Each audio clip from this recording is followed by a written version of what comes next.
Okay, as you know, the wagtail handle is a little bit smooth, and when it gets wet it's very hard to hold sometimes. And what we've done is we've made it coarse around the handle. This way you don't have to grip as hard to hold the handle. And we'll show you how it's done in the next video coming up. So here we have the wagtail handle, and we'll just put it in the vise like this.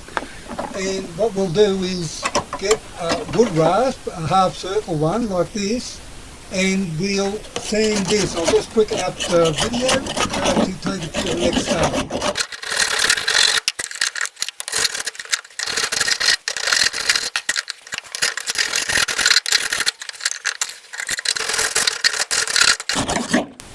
So now that we've finished that, I'll get some 40 grit sandpaper, that's on my belt sander, and just roughen the handle up with that.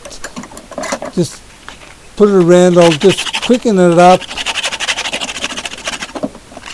and you can see we've roughened around the handles and that as well, where you grip on top. And I think you'll find it'll be easier to hold the handle, especially when it gets a bit wet and slippery with all the soap and that. And well, I suppose that's about it.